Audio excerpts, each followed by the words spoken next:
Kallis taeva isa, me oleme tulnud sinu ette. Sina, kes sa oled meie looja, meie Jumal, meie elu üleval hoidja, meie isa, tõeline isa, kes on meile elu andnud.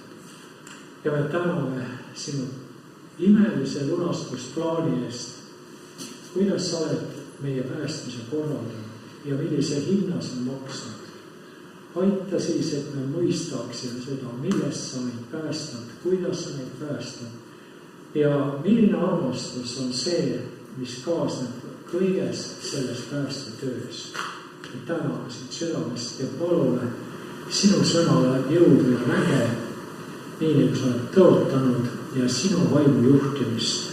Ja tule meie igaühe juurde, puuduta meid meie südametes, sest sina tuled oma vaimuga ja tahad olla meie südames ja tõesti see kuninglik positsioon kuulub täielikult sinule, sinu armu läbi. Ja me palume ja täname sind Jeesuse Kristuse nimel. Aamen. Kõigepealt tahaks tunnistuste teisest köitest lugeda ühe huvitava loo. Tegelikult see on unenägu, mida Jumal andis Ede Vaidile. Ja see kannab pealkirja Pühalik unenägu. See oli 30. aprill 1871, tähendab 156 aastat tagasi kuskil. Ja ta kirjutab siin järgmist. Ma läksin magama, et puhata väga rõhutud vaimu. 3 kuud olin olnud suure meeleheitega kimpus. Olin sageli hingepiinas leevendust palunud. Olin alunud abi ja jõudu Jumalalt, et võiksin tõusta kõrgemale raskest meeleheitest, mis halvas mu usku ja lootust ning võttis mult kasulikkuse. Nii et selline olukord, prohvet on 3 kuud meeleheites, raskuses, ta palvetab ja kuidagi lahendust ei ole. Et miks Jumal lasi tal enne selle unenäo andmist just sellises olukorras olla?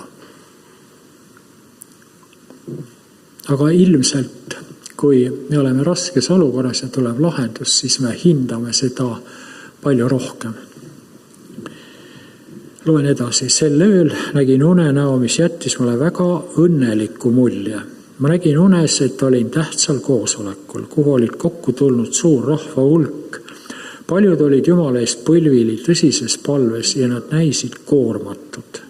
Nad anusid issandalt erilist valgust. Mõned tundusid olevat hingepiinas. Nende tunded olid jõulised, nad hüüdsid valjult ja pisarais abi ja valguse järele. Selles kõige mõjukamas vaatepildis oli osa meie kõige silmapaistvamatel vendadel. Vend A oli silmili põrandal. Tundus, et sügavas ahastuses. Tema naine istus ükskõikselt põlastajate keskel. Ta nägi välja, nagu sooviks ta kõigile mõista anda, et ta põlgab neid, kes ennast niimoodi alandavad. Ja ma nägin unes, et issanda vaim tuli minu peale. Ma tõusin püsti hüüete ja palvete keskel ning ütlesin, issanda Jumala vaim on minu peal. Ma tunnen sundi öelda teile. Ja siis mida? Et te peate ette võtma töö individuaalselt iseenda jaoks. Mis töö see on? Individuaalne töö iseenda jaoks. Te vaatate Jumala poole ja ootate, et tema teeks töö, mille ta on jätnud teile teha. Tähendab, jutt on nüüd sellest tööst, mis tuleb meil teha. Kui te teete enda jaoks töö, mida teate, et peate tegema, siis Jumal aitab teid, kui abi vajate. Te olete jätnud tegemata just need asjad, mille Jumal on teile teha andnud. Te olete hüüdnud Jumala poole, et ta teie töö teeks. Siis ise ära. kui te oleksite järginud valgust, mille ta teile on andnud, siis annaks ta teile veel suurema valguse. Aga kuna te olete hüljanud antud nõuanded, hoiatused, noomitused, kuidas te siis loodate, et Jumal annaks rohkem valgust ja õnnistaks, et neid hüljata ja põlata? Ja ma mõtlen siin juures just seda, et Jumal on meile igal ühel ju valguse andnud. Ja kui me palume uut valgust, aga seda valgust, mis Jumal on konkreetselt andnud, kui me seda ellu ei rakenda, siis ta ei saa ju meile uut valgust anda. Ja me tahame võib-olla ennast nagu selles uue valguse emotsioonis tunda hästi. Aga tegelikult on tõde see, et selle ellu rakendamine ei olegi nii lihtne. Nagu me täna õppetunniski rääkisime, et Jumala plaani ellu rakendamine alati see, kui me peame ikkagi ennast salgama ja alanduma. Ja parem on teha seda ise ennast alandades, kui et Jumal alandab mingi olukorra läbi. Ja ta ütleb siin edasi, et Jumal ei ole inimene, temaga ei tehta nalja, eriti patuküsimustes. Ma võtsin kalli piibli, panin selle ümber mitmed tunnistused kogudusele, mis on Jumala rahvale antud. Ma ütlesin, et siin on esindatud peaaegu kõigi juhtumid. Siin on viidatud pattudele, mis tuleb maha jätta. Siin on nõuanded, mida nad soovivad leida, mis on antud nende omaga sarnaste juhtumite puhul. Jumal on arvanud heaks anda teile rea järel õpetuse järel. Kuid teie hulgas pole palju neid, kes tegelikult teaksid, mida tunnistused sisaldavad. Te ei ole pühakirjaga tuttavad. Kui te oleksite teinud Jumala sõna ja uurimisobjektiks sooviga jõuda piibli tasemele ja saavutada kristlik täius, ei oleks teil tunnistusi vaja. Ja me teame, et tunnistusi on 8 või 9 köidet, paksud raamatud, eesti keeles on ainult 2 tunnistuste köidet, kuigi vene keeles, inglise keeles on kõik olemas. Aga ta ütleb siin, et neid ei oleks olnud vaja, kui me oleks võtnud Jumalat tema sõnast. Ja ta panebki nagu piibli keskele tunnistuse raamatud nii-öelda ümber piibli. Ja tunnistustest ju räägitakse konkreetsed kogemused ja juhised, teatud situatsioonid, mis on ju sarnaselt meie olukordadega. Et me võiksime nagu nii-öelda jutustavas vormis võtta need vastu ja kuuletada nendele. Ja ta ütleb siin edasi, sellepärast, et ei ole tutvunud Jumala inspireeritud raamatuga, on ta püüdnud teieni jõuda lihtsate otseste tunnistustega, mis tõmbavad teie tähelepanu inspireeritud sõnadele. Nii et millele te pole kuuletunud ning õhutavad teid muutma oma elu vastavalt selle puhastele ja ülevatele õpetustele. Ja mina olen ka kogenud seda, et just Ellen White'i kirjanduse lugemisel, raamatute lugemisel tekib tõeline isu piibli järele. Aga teinekord on niimoodi, et lihtsalt on raske piiblit kätte võtta, oleme ausad. Et see ei ole alati meelepärane, meil on mingid omad tegemised asjad. Ja selles olukorras on, minu kogemus on see, et on lihtsam lugeda kas või ajastute igatsust suurt võitlust, mis tekitab sellise isu piibli järele, mis on otsene Jumala sõna. Tegelikult nii Ellen White'i kirjand kui ka piibel on ju ühest vaimust inspireeritud. Ja loen edasi. Issandal on plaan teid antud tunnistuse kaudu hoiatada, noomida, anda teile nõu ja vajutada teie meeltesse oma sõna tähtsus. Kuhu siis? Meeltesse, meie mõtetesse tuleb meil vajutada. Jumala sõna tähtsus. Kirja pandud tunnistused ei ole selleks, et anda uut valgust, vaid selleks, et vajutada juba avaldatud inspireeritud tõed elavalt südamesse. Tähendab, et see tõde hakkaks elama meis. Mitte, et loeme ära, me ütleme, jah, aamen, oli küll niimoodi, aga elame vanaviisi edasi. Vaid ta ütleb, et elavalt südamesse. Tähendab, see on nagu see elav süsi, kui sellega puudutatakse, see ei saa olla enam see, kes sa enne olid. Inimese kohus Jumala ja kaasinimeste ees on Jumala sõnas selgelt määratleda. Tähendab seda sõna määratleda enda jaoks. Aga vaid vähesed teist on antud valgusele kuuletunud. Tunnistustes ei anta lisatõde, vaid nende kaudu lihtsustab Jumal juba antud suuri tõdesid ning toob need enda valitud viisil rahva ette, et näidab neid rahvast äratada ja see nende meeltesse vajutada nii, et neil ei oleks vabandust. Mul tuleb jälle see tekst meelde, mis on Jeremia 31-33 vist oli, et uus leping on see, et ma kirjutan oma käsud teile südamesse. Ja mis siis toimub? Siis on ta meile Jumalaks. Nii et see teema on ka praegu käesolev teema, et tõesti nende asjade järgi käia, et need oleks meie meeltes või mõttes. Aga kui mõtteid ja meelid täidavad muud asjad ja me jätame võib-olla natukene Jumala sõnale ruumi, kuna meil on ju kohustus, me oleme ju kristlased, eks. Kas see on südamega tehtud siis? Ja ta ütleb siin edasi, uhkus, enesearmastus, isekus, vihkamine, kadedus ja kiivus on tumestanud tajumisvõime ning tõde, mis teeks neid pääste suhtes targaks, on kaotanud oma väe, huvi äratada ja mõistust kontrollida. Tänane õppetükk oli meil ka sellel teemal, et Kristuse ülestõusmise vägi elaks meie sees.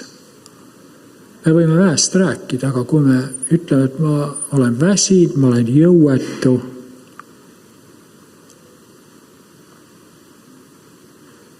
aga täna oli ka head tunnistusi, kuidas jõuetus olukorras tuleb vägi. Ja kuidas sul on võimalik otsustada teistmoodi, mis su sisemus ütleb ja otsustada Jumala sõna järgi ja minna ja teha, mis Jumal ütleb. Ja sa hakkad kogema muutust.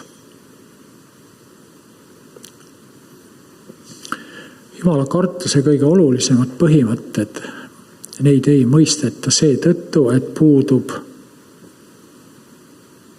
mis asi? Nälg ja janu piibli tundmise, südame puhtuse ja elu pühaduse järele. Et kui me piiblit uurime ja mis motiiviga? Kui meie motiiviks on südame puhtus, pühadus ja tõesti tunneme selle vastu nälga, siis sõna ütleb seda, et näljased saavad toidetud. Täis kõhuga inimene ei tule eriti sööma. Tunnistused ei ole mõeldud Jumala sõna tähtsuse vähendamiseks, vaid selle ümber ülendamiseks ja meelte köitmiseks selle külge, et tõe kaunis lihtsus võiks kõigile mõju avaldada. Ja ta ütleb edasi siin, ma lisasin, nagu Jumala sõna on nende raamatute ja brosüüridega ümbritsetud. Kui ta lootis, et sinna laual, eks ole, nii on Jumal ümbritsenud teid, millega siis manitsuste, nõuannete, hoiatuste ja julgustusega. 4 taset on siin. Ja manitsus, nõuanded, hoiatus ja tegelikult julgustamine. Julgustamine tähendab, et see on retsept, on ka seal alati olemas, kuidas välja tulla, kuidas parandada, kuidas olukordi muuta. Te nutate siin Jumala ees hingeahastuses suure valguse pärast. Jumal on valitanud mind ütlema, et teile teele ei lange tunnistuste kaudu ühtegi valguskiirt enam. Miks? Kuni rakendate praktiliselt ellu juba antud valguse. On see nii? Kui sa lähed uude töökohta ja sulle antakse seal tööülesanded ja kohustused ja kui sa ei tee neid korralikult, kas siis omanik annab sulle veel lisa kohustusi või täiendavaid kohustusi juurde?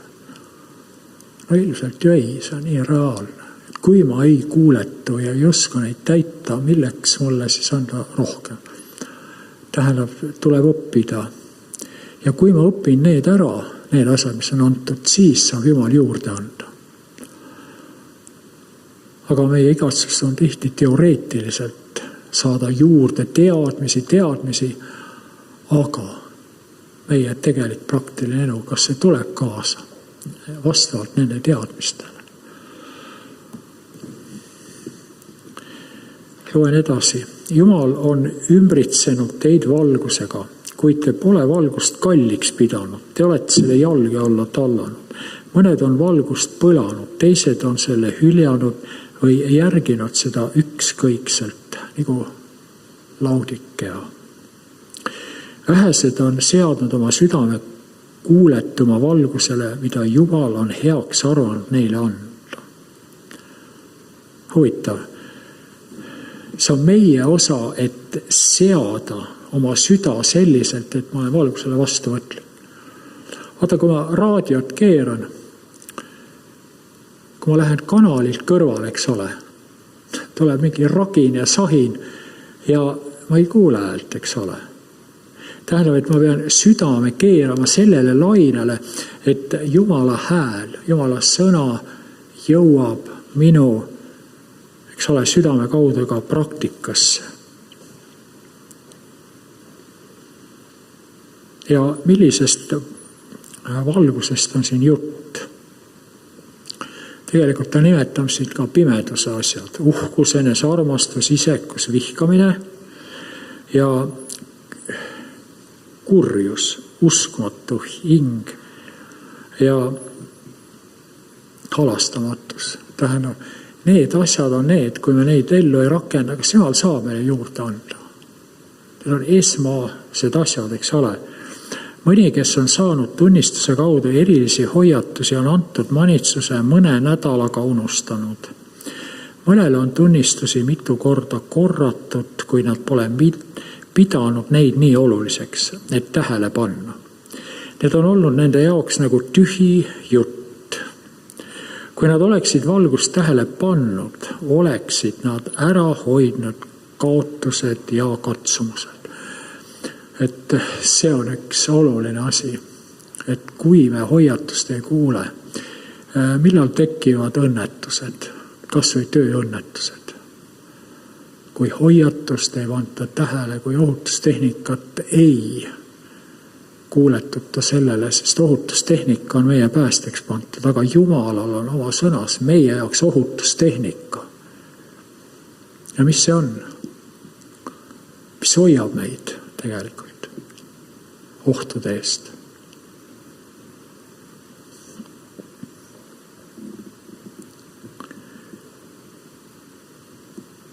Ja kui nüüd need katsumused tulevad,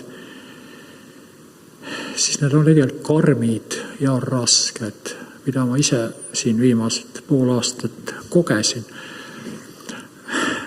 Ma tahan paralleelselt ka oma kogemust pärast rääkida. Ja siis ei olegi kedagi muud süüdistada kui ise ennast. Nad on ise oma kaela pannud ikke, mis nende arvates on ränk kanda. See pole ikke, mille Kristus on neile andnud. Jumal avaldas nende suhtes oma hoolt ja armastust, kuid nende isekas, kuri, uskmatu hing ei märganud tema headust ega halastust. Et jutt on usklikest inimestest. Nad kiirustavad oma tarkuses edasi, kuni saatan nad katsumustest küllastununa ja kimbatusest segadusse aetun oma püünisesse püüab.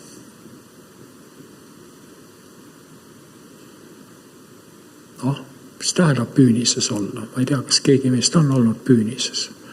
Sa oled kuskile võrgus, nagu lood kokku võrku ja võrk tõstetakse üles. Sa oled seal sees nagu kotis ja sa ei saa mitte midagi teha, sa oled püünises.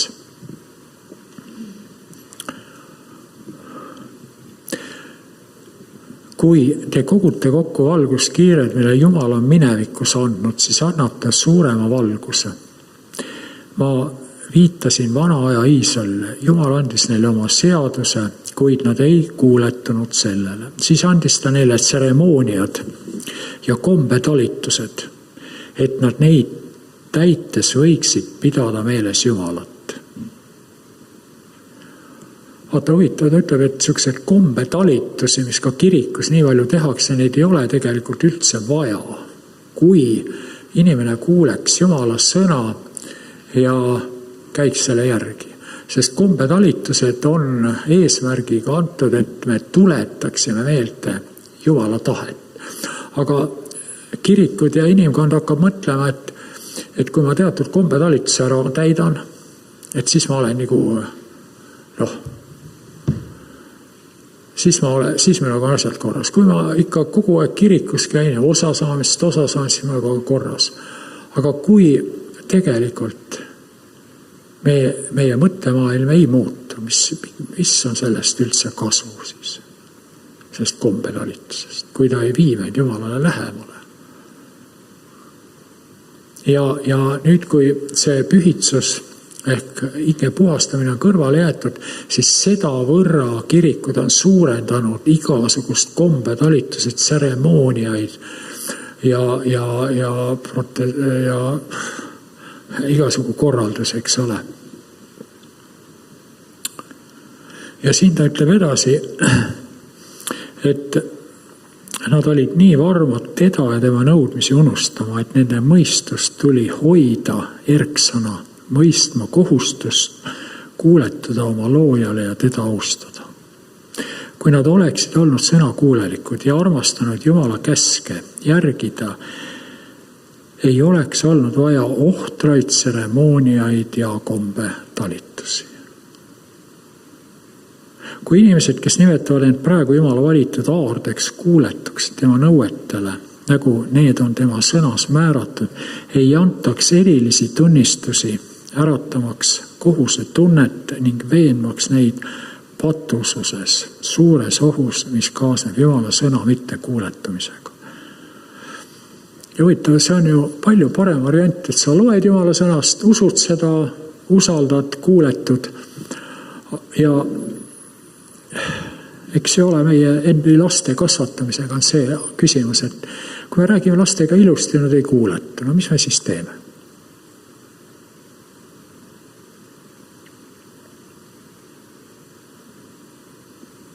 Hakkame proovima muid meetodeid, eks ole. Kui meie Jumalale ei kuuletu, me oleme tema lapsed, mis ta teeb meiega? Alguses räägib meie vastu, me ei kuuletu. Mis järgmine samm on? Hoiatab.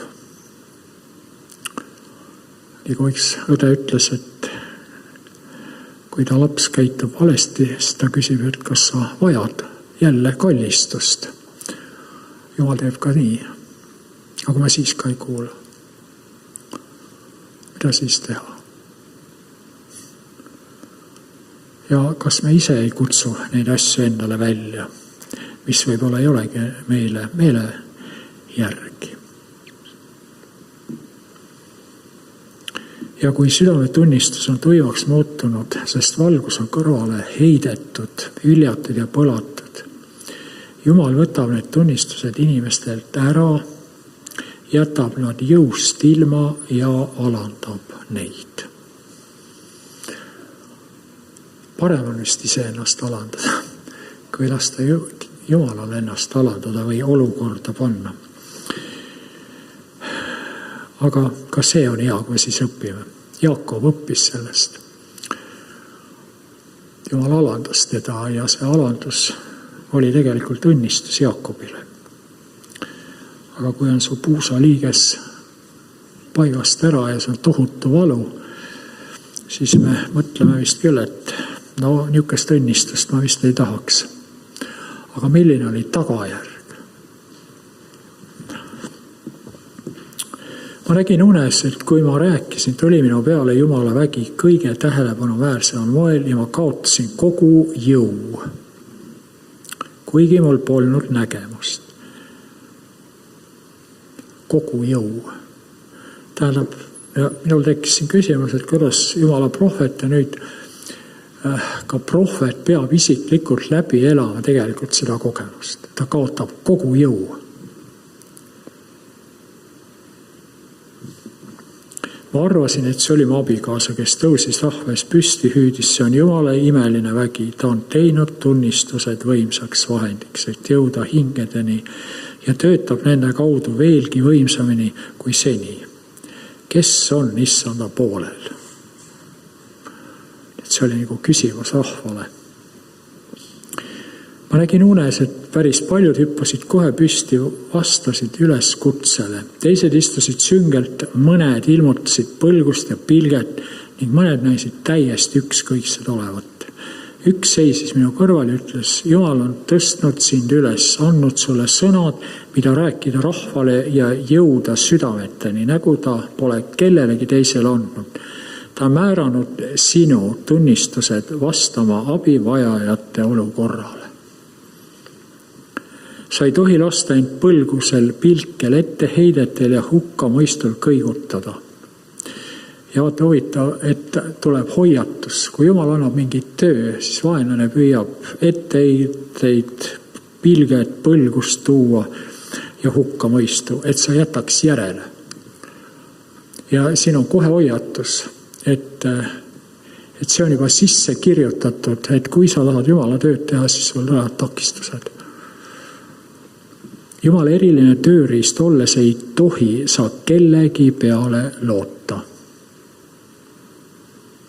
Vaid pead sõltuma üksnes temast, tähendab Kristusest. Sa pead viinapuu sarnaselt põimuma oma köitroad tema ümber. Tema teeb sinust vahendi, mille kaudu edestada oma valgust inimestele. Sa pead iga päev võtma Jumalalt vastu jõudu, et sa oleksid tugev. Et ümbrus ei saaks tumestada ega varjutada valgust, mille ta on lubanud sinu kaudu oma rahvale paista. Saatan eriline eesmärk on takistada seda valgust paistmast Jumala rahvale, kes vajab seda hädasti lõpuaja hädaohtude keskel. Nii et see on minu arust väga ajakohane ka meile. Sinu elu on sinu lihtsuses. Kui sa sellest lahkud ja kujundad oma tunnistuse kellegi meele järgi, on su vägi kohe kadunud. Mida see tähendab? Jumal annab sulle tunnistuse kellegile ja sa püüad seda oma meele järgi kohendada. Siis sa jääd väest ilma, sellel ei ole mitte midagi kasu.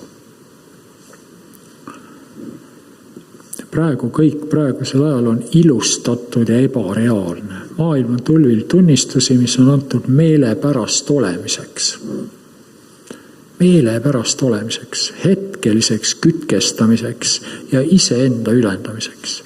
Sinu tunnistus on teistsugune, see peab tulema ellu. See peab tulema alla elu pisiasjade juurde. Pisiasjade juurde. Hoidma nõrka usku kustumast ja sisendama usklikele, kui vajalik on särada valgusena maailmas. Jumal on andnud sulle tunnistuse, et esitada taganejale patustele nende tõelist olukorda ja tohutut kaotust, mille toob patu elus jätkamine. Jumal on selle sulle sisendanud, avades sinu ees nägemuse, nagu ta pole ühegi praegu elava inimese puhul teinud. Ning vastavalt sellele antud valgusele peab ta sind vastutavaks. loeme mõned piiblitekstid nüüd. Esimene tekst on Sakaaria 4:6. Siis ta kostis ja ütles mulle nõnda. See on Jehova sõna, mis on öeldud Serubaabelile. Ei väe ega võimu läbi, vaid minu vaimu läbi, ütleb vägede Jehova. Et Jumala vaimu läbi. Ja teine tekst on Jesaja 58:1. Hüüa täiest kõrist, ära peata, tõsta oma häält otse kui pasun. Tee teatavaks mu rahvale nende üleastumine ja Jaakobi soole nende patud.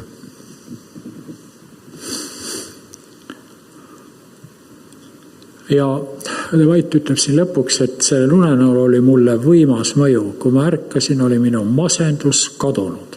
Minu vaim oli rõõmus ja ma tundsin suurt rahu. Et enne seda ta oli 3 kuud sellises vaevas olnud, eks ole. Häda, mis oli mind töö jaoks sobimatuks muutnud, oli kadunud ning ma tundsin tugevust ja elujõudu, mis oli mulle mitu kuud võõras olnud. Mulle tundus, et Jumala inglid olid saadetud mulle kergendust tooma, minu südant täitis sõnul väljendamatu tänulikkus selle suure muutuse ees, meeleheitest valgusesse ja õnne. Ma teadsin, et abi oli tulnud Jumalalt. See ilming oli mulle nagu Jumala armuime ja ma pole tema armastava headuse eest tänamatu. Et selline tunnistustest selline lugu. Aga ma usun, et see on meile ja ma tahaks rääkida oma kogemusest. See oli märtsi algus sellel aastal ja järsku ma tundsin, vasakus puusas oli selline valu. Ja see valu läks nii suureks, et ma ei saanud üldse magada enam, ma ei saanud käia, kiirabi kutsusin. Siis nad panid valuvaigisteid mulle igast asju, siis 2-3 päevast jälle uuesti kiirabi, jälle Viljandisse, Ailasse jälle, siis anti igasugu valevaigistit, kirjutati juurde ja saadeti veel sinna hooldusvõimlemist proovima, aga see ei aidanud, midagi ei aidanud ja valu oli suur, nii et ma pidin valuvaigisteid võtma iga hommiku lõuna ja siis ma sain kudagi teha. Ja vahepeal tulid sellised ajad, et ma olin täpselt nii väsinud, ma ei jõudnud mitte midagi teha. Ja mul ei olnud niisugust asja enne olnud, et mis asi see on. Ja kui ma lugesin siit seda unenägu, siis Helen Vaidil oli täpselt samamoodi selline jõuetus lihtsalt. Ja ma ei saanud aru, milles on asi. Ja siis ma palvetasin Jumala poole, otsisin muidugi Jumala käest abi. Ja sain selge sõnumi, ma teen su terveks. Aga hästi, valu oli edasi, valuvaigistid olid peas, ma käisin arstide juures, magnetuuringud tehti kõik puusaale, seljale, igasugu analüüsid, asjad ja need uuringud jõudsid spetsialisti juurde, ta vaatas ja ütles loomulik kulumine, pole midagi erilist. Ja keegi ei oska öelda, milles oli asi. Ja ma olin ära halvatud, eks ole.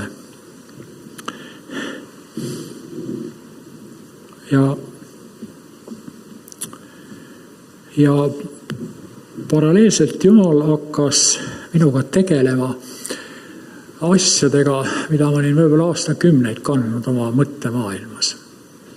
Ja ta lasi neid natuke ka nagu välja tulla. Ja andis mulle märku, et mõtle nüüd, milleni see võib viia. Ja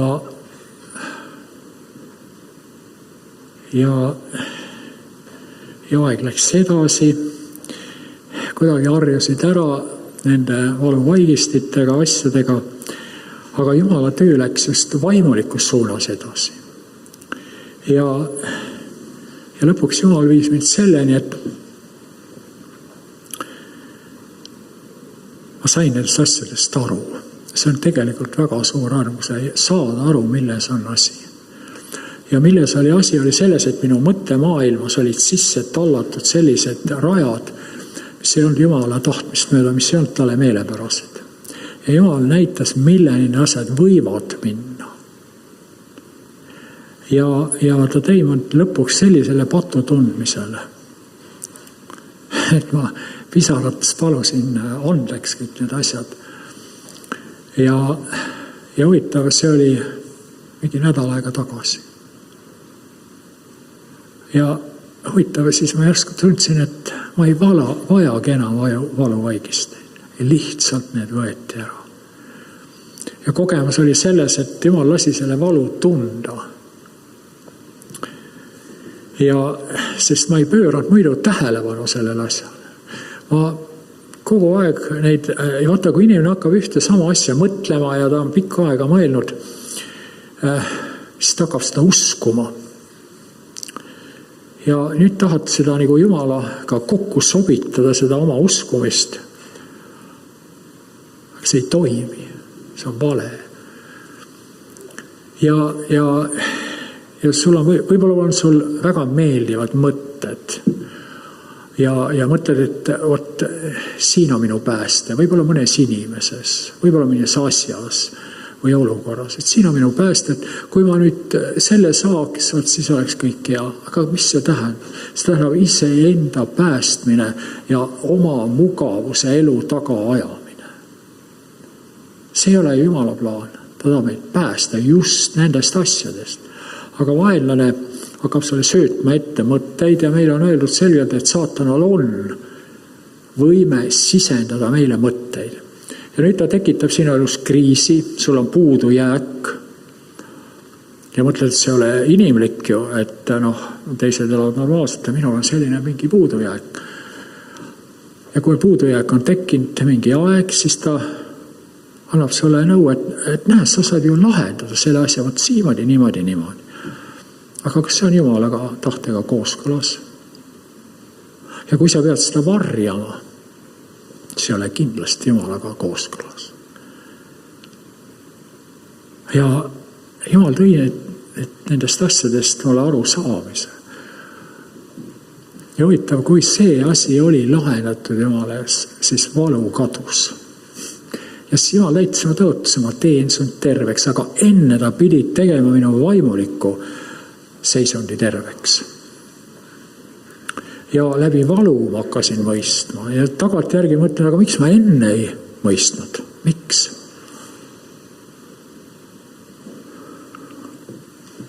Jah, me oleme erinevad ja haigused on sellised asjad, et need on ka vanadusest, need on ka teistel eesmärkidel, aga see on minu kogemus praegu. Ja mida ütleb 2. Mooses 15:26? Ja ta ütles, kui sa tõesti kuulad Jehova oma Jumala häält ja teed, mis õige on tema silmis, paned tähele tema käske ja täidad kõiki tema korraldusi, siis ma ei pane su peale ainustki neist tõbedest, mida ma panin egiptlaste peale, sest mina olen Jehova, su ravija. See on Jumala tõotus. Usud seda? Aga milline on see tingimus siin? Kui sa tõesti kuulad oma Jumala häält ja teed, mis õige on tema silmis. Et see on tingimuslik. Ja siis ta ütleb, mina olen su ravija, eks ole. Ja loeme 5. Mooses 7:15 ka. Ja Jehova võtab sinult ära kõik haigused ega pane su peale ainustki Egiptuse kurjadest taudidest, mida sa tunned, vaid laseb need osaks saada kõigile, kes sind vihkavad. Et need on Jumala tõotused ju. Ja tihti on need asjad nii-öelda meie sisemised patud. Ja nende kohta öeldakse ka põuepatud. Ma olen need põue peitnud ja mõtlen, et keegi ei näe. Aga Jumal loeb neid täpselt nii, kõiki, täpselt minu mõtteid, kõiki minu tahtmisi ja otsuseid, eks ole. Ja selleks võib olla andestamatu meel näiteks kellegi vastu. Olen otsustanud mitte andeks anda. Aga mida ma sellega teen? ma tõmban endale probleemid ju kaela. Süüdistav meelsus kellegi suhtes, tagamõtlemine, tagarääkimine, nurisemine, rahulolematus, enda esile toomine. On see riietus, asjad, suhtumine, üleolek, mina. Ja need on kõik need asjad, mida Jumal vihkab.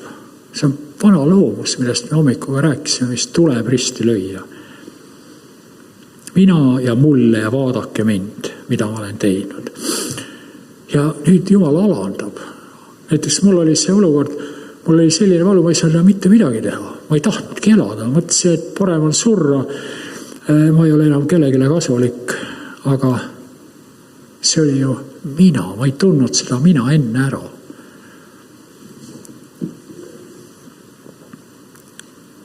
Ja eneseõigus. Kõik peab olema nii, nagu mina aru saan. Kõik teised peavad uskuma nii, nagu mina usun. Ei pea. Jumal teeb erinevalt inimeste juures tööd. Ja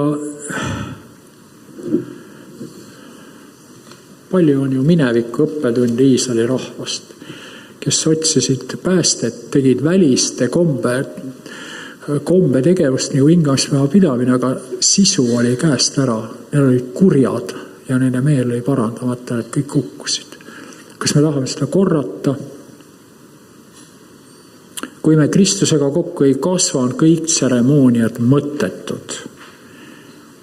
Meie pühitsusprotsessis peavad osa saama ihu, hing ja vaim. 1. Thessalonika 5.23.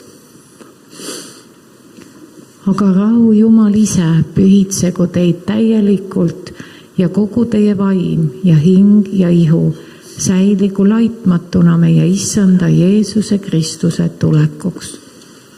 Ja kõiki meie tegusid, mõtteid juhib ju mõte. Sa ei tee mitte midagi, kui sa enne ei mõtle. Ükskõik mis asi, kui lihtne see asi on, aga alati sa mõttes paned selle asja paika. Ja nüüd, kas ma testin seda nüüd Jumala sõnaga, kas see mõte on õige? Kui ma pean oma mõtteid kellegi eest varjama, siis ilmselt seal ei ole kõik korras. Ühe inimese käest üks inimene ütles, et appi, et kui inimesed näeks minu mõtteid, et seda ma küll ei taha. Aga mida me mõtleme tegelikult? Kas meie mõtted ka austavad Jumalat? Kui mõtted ei austa, siis ei saa austada ka teod ja sõnad. Kõik hakkab sealt peale ju. Ja kuidas lahti saada nendest sisse tallatud mõttemallidest. Nii et see on see asi, millest kui see unenägu rääkis nüüd, mida me vaatasime, eks ole. Palvetamine on hea ja vajalik, kuid lõppeks ka eest palved ei paranda sinu meelt, vaid saavad sind juhtida olukorda, kus hakkad sa tõeliselt Jeesust usaldama. Siis tuleb su ellu vägi, mis loob vana asemel uue. Meie mõttemaailmas on elu juhtimise keskus ehk staap. Ja näiteks ka kaastunne, armastus, kõik soovid, kõik plaanid tulevad ju meie mõtetest, aga emotsioonid. Kas emotsioonid tulevad ka su mõtetest? Või sa ütled, ma olengi selline, aga emotsioone saad oma mõtetega väga hästi korrigeerida, proovi. Samuti kuriteod, vargused, tagamõtlemine, süüdistus, halb tuju, ahnus, kadedus, uhkus, enda ülistamine. Need on kõik põuepatud. Aga nendest kasvavad ju võsud, need on seemned, millest me täna rääkisime. Ja kui need seemned on sinu sees ja sa kogu aeg hoiad neid seas, nad hakkavad idanema, nad hakkavad kasvama ja see kurvastab Jumalat, see rikub ära evangeeliumi kuulutuse. See on läte.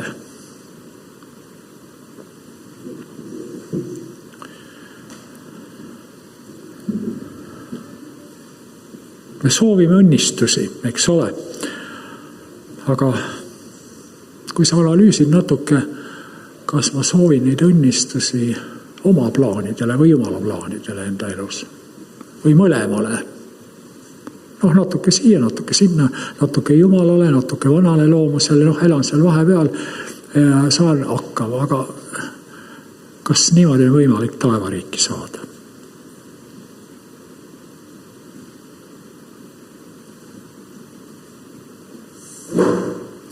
Ja ma usun, et kuna me oleme kristlased, siis me tegelikult tunnetame oma mõttemaailmas kohe ära, mis on Jumalale meelepärane, mis ei ole. Aga teinekord need mõtted kuidagi lased lahti ja need jooksevad kuskile ja kui lasen neil vabalt rännata, siis järsku avastad, kuhu ma olen jõudnud.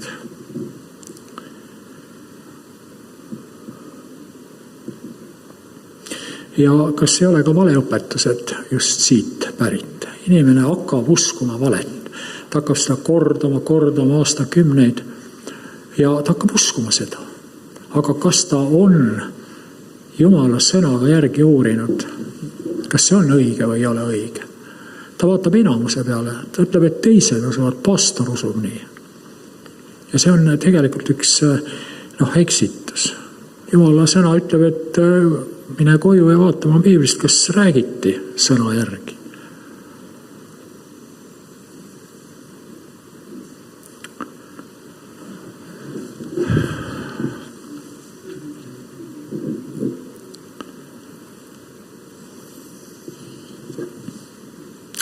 Meil on veel mõned tekstid siis Hebrea 3, 6-9. Hebrea 8-10, vabandust. Vaid leping, mille ma teen Iisraeli sooga pärast neid päevi, ütleb Issand, on niisugune. Ma panen neile meelde oma käsud ja kirjutan need neile südamesse.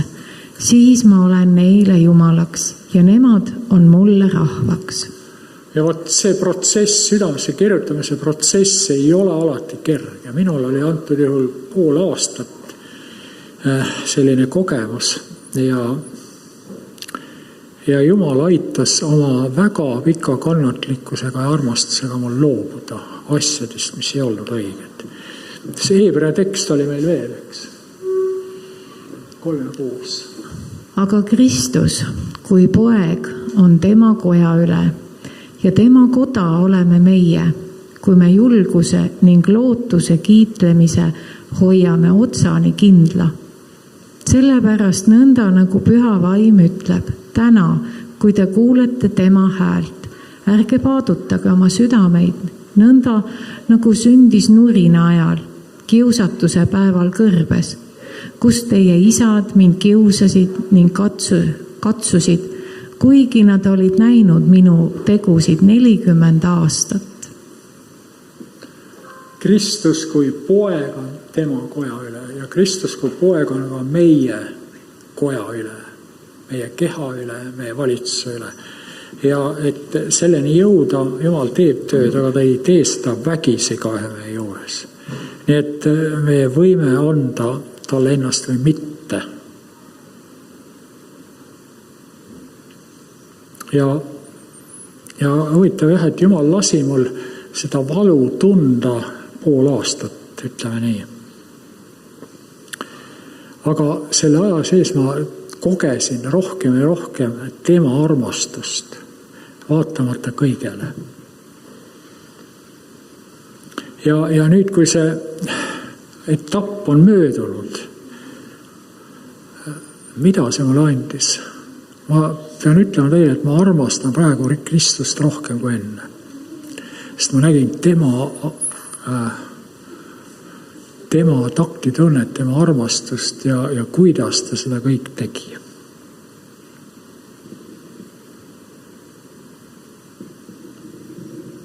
Et kõik aur temale ja ka selles olukorras tegelikult mind viidi Golgata risti alla. Ja seal näidati tema armu ja armastust minu vastu. Loeme Luuka 9, 23 ja 24 veel. Aga ta ütles kõikidele, kui keegi tahab minu järele tulla, see salaku end ja võtku oma rist iga päev enese peale ja järgigu mind. Sest kes iganes oma hinge tahab päästa, see kaotab selle. Aga kes iganes oma hinge kaotab minu pärast, see päästab selle. Praktikas võib see valus olla, aga tead, kui head tulemused see toob sinu elus.